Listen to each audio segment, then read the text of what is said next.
সেচ ব্যবস্থা সহ বিভিন্ন উপকার মানুষ পেয়েছিল সেই খাল খননের মাধ্যমে। আমরা দেখেছি যে কিভাবে সেই সময় বিভিন্নভাবে ব্যবস্থা গ্রহণের মাধ্যমে চাল ডাল তেল সহ নিত্য প্রয়োজনীয় জিনিসপত্রের দাম সেই সময় কিভাবে চেষ্টা করা হয়েছিল কম রাখার জন্য, যাতে করে সাধারণ মানুষ, আপনাদের মতন সাধারণ মানুষ যারা আছেন তারা যেন ভালোভাবে থাকতে পারে। প্রিয় কড়াইলবাসী, আমার সামনে উপস্থিত প্রিয় মুরব্বীবর্গ, আজকে আপনারা এখানে দোয়ার অনুষ্ঠানের আয়োজন করেছেন। একটু পরে নিশ্চয়ই মাওলানা সাহেব এখানে দোয়া করবেন শহীদ রাষ্ট্রপতি জিয়াউর রহমানের জন্য, দেশনেত্রী বেগম খালেদা জিয়ার জন্য সহ আমাদের স্বাধীনতা যুদ্ধে যারা শহীদ হয়েছেন, আমাদের 24-এর আন্দোলনে যারা শহীদ হয়েছে, আহত হয়েছে সহ বিভিন্ন সময় গণতন্ত্রের আন্দোলনে যারা শহীদ হয়েছে, কিছুদিন আগে এইখানে আগুন লেগে যারা ক্ষতিগ্রস্ত হয়েছেন, যারা মারা গিয়েছেন, সকলের জন্য ইনশাআল্লাহ আমরা হাত তুলে আল্লাহর দরবারে দোয়া করব। কিন্তু এই দোয়া শুরু হওয়ার আগে আমি আপনাদের সামনে দু একটি কথা বলতে চাই।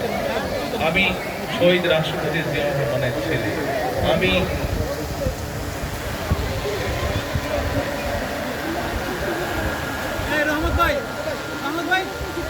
আমি শহীদ রাষ্ট্রপতি জিয়াউর রহমানের ছেলে। এখানে অনেক মুরব্বী আছেন যারা শহীদ রাষ্ট্রপতি জিয়াউর রহমানকে দেখেছেন।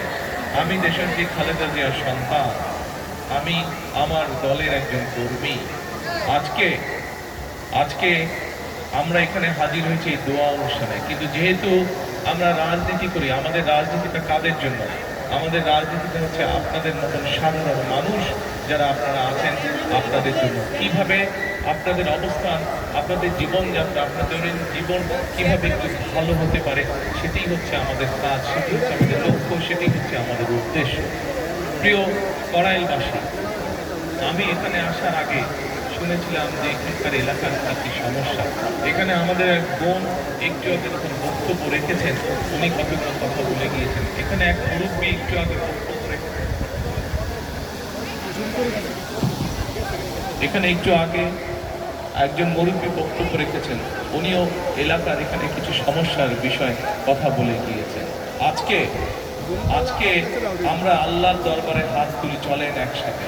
আমরা আল্লাহর দরবারে এই জন্য হাত তুলে চাইতে পারি কারণ আমরা মুসলমান, আমরা আল্লাহকে বিশ্বাস করি।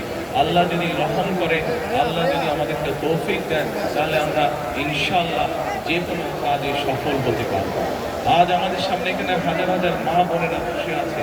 সারা বাংলাদেশে এরকম বহু মা বোনেরা আছে যারা বিভিন্ন রকম কষ্টের মধ্যে আছে। আমরা সেই মা বোনদের জন্য আল্লাহ যাতে আমাদেরকে তৌফিক দেন, আমরা সেই মা বোনদের জন্য, মা বোনরা যাতে সচ্ছলভাবে চলতে পারে, সেই সচ্ছলভাবে যাতে চলতে পারে, মা বোনদের মাইকটা কি তৌফিক দেন, যাতে করে মা বোনদের উপকার হয়। প্রিয় ভাই বোনেরা, একটু আগে আমি আপনাদের সামনে বলেছি